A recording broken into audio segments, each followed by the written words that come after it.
होली की आत्मा। बचपन से शहर में रहने वाला मनोज इस साल होली की छुट्टियों में अपने गांव दुर्गापुर वापस आता है, जहां उसे देख पूरा गांव खुशी से झूम उठता है। जब गया था तब इतना सा था और अब देखो कितना बड़ा हो गया है। हाँ सरपंच जी, जब मैं गया था तब आप भी बहुत जवान थे और अब देखो कितने बूढ़े हो गए हैं आप। चलो चलो बढ़िया है। बच्चा घर वापस आ गया। इसी खुशी में आज रात पार्टी होगी। क्या बात है, गांव में भी पार्टियां होने लगी। वैसे अगर पार्टी की बात है तो आज क्यों सीधा होली पार्टी करते हैं। होली पार्टी की बात सुन चहल पहल में अचानक सन्नाटा छा जाता है, जिसे देख मनोज को कुछ अजीब लगता है, लेकिन तभी सरपंच बात पलट देता है। अब बहुत देर हो गई, चलो सब अपने घर चलो, पार्टी के बारे में कल सोचेंगे। मनोज भी मम्मी पापा के साथ घर आ जाता है, पर होली पार्टी और उस पर पूरे गांव की खामोशी वाली बात अभी तक उसके जहन से निकलती नहीं। पापा, होली पार्टी की बात पर सब चुप क्यों हो गए थे? अरे होगी उनकी कोई अपनी बात। मुझे गांव की पंचायत ही थोड़ी पता है। थक गया हूँ, चलो सो जाते हैं, कल बात करते हैं। पापा की बात मानते हुए मनोज भी सोने चला जाता है। आज तो छुपा लिया, लेकिन हफ्ते बाद जब होली का दिन आएगा तब इसे कैसे रोकोगे? अगली सुबह सूरज के साथ ही मनोज भी गांव घूमने निकल जाता है, जिस पर रास्ते में उसे अपनी ही उम्र के कुछ लड़के भी मिलते हैं, जिनसे दोस्ती कर अब वो उनके साथ घूमने लगता है। इसी तरह कुछ दिन बीत जाते हैं और होली नजदीक आने लगती है। दोस्तों, होली में 4 दिन ही बचे हैं, पर गांव में उसकी कोई तैयारियां क्यों नहीं दिख रही? क्योंकि यहाँ होली नहीं मनाई जाती। अरे पर ऐसा क्यों? वो राजा भूषण। अरे तुम 4 दिन के लिए आए हो, क्या इतना सोच रहे हो? चलो कुछ खाने चलते हैं। इसी के साथ एक बार फिर होली की बात को टलते हुए देख मनोज को शक होने लगता है। वो घर पहुंचते ही इंटरनेट पर अपने गांव और राजा भूषण के बारे में जानकारी निकालने लगता है। क्या? मुझे आज तक ये नहीं पता था। ऐसा कैसे? किसी ने मुझे कुछ बताया क्यों नहीं?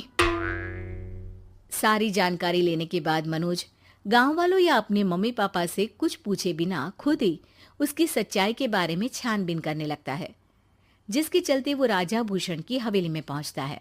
वाह, क्या हवेली है यार। पर क्या यहाँ सच में कोई भूत है? हेलो भूत जी, कोई है क्या? हम इस साल गांव में होली सेलिब्रेट कर रहे हैं, क्या आप उस पर थोड़ा इंटरव्यू देंगे? मनोज के ऐसा बोलते ही गांव में तूफान उठ जाता है और हवेली में रखी सारी चीजें हिलने लगती है। एक अदृश्य शक्ति मनोज को धक्का देकर हवेली से बाहर निकाल दरवाजा बंद कर लेती है। ये सब देख मनोज हैरान रह जाता है। क्या अभी मुझे हवा ने धक्का देकर बाहर निकाल दिया? मेरे होते हुए इस गांव में कभी होली नहीं मन सकती, इसलिए दोबारा ऐसी कोशिश भी मत करना, अंजाम बुरा होगा।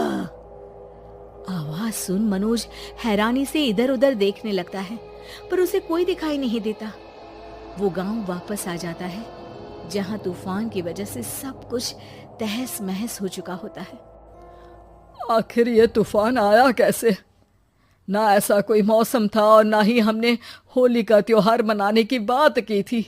सरपंच की बात पर कोई रिएक्शन दिए बिना मनोज चुपचाप अपने घर चला जाता है।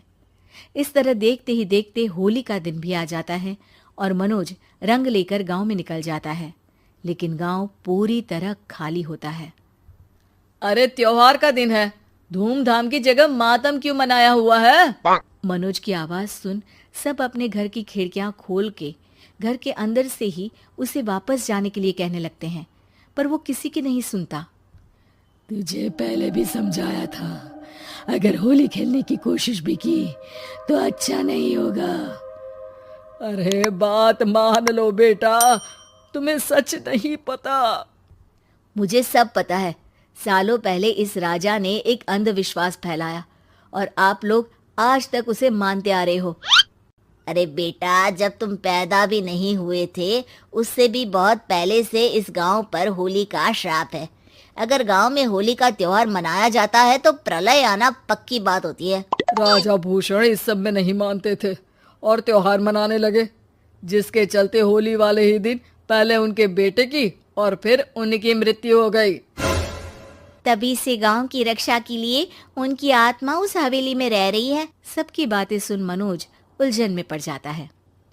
सोचना भी मत मनोज, अगर तुमने इस परंपरा को तोड़ने की कोशिश भी की तो उसका परिणाम इस गांव और गांव के लोगों के लिए अच्छा नहीं होगा।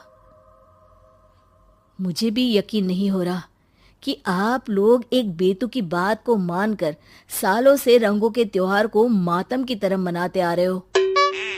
मनोज किसी की कोई बात ना मानते हुए पूरे गांव में रंग बिखेर देता है, जिसके तुरंत बाद वहां तूफान के साथ बिजलियां गरजने लगती है। अचानक मौसम में ऐसा बदलाव देख जहां मनोज कंफ्यूजन में आ जाता है, वहीं गांव वाले डर से सहम जाते हैं।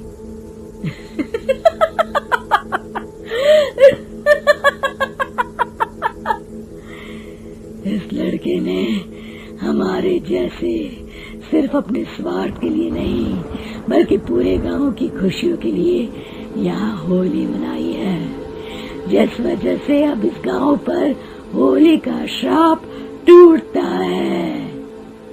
ऐसा बोलकर राजा का भूत वहां से गायब हो जाता है, जिसके बाद गांव के लोग धूमधाम से होली मनाते हैं।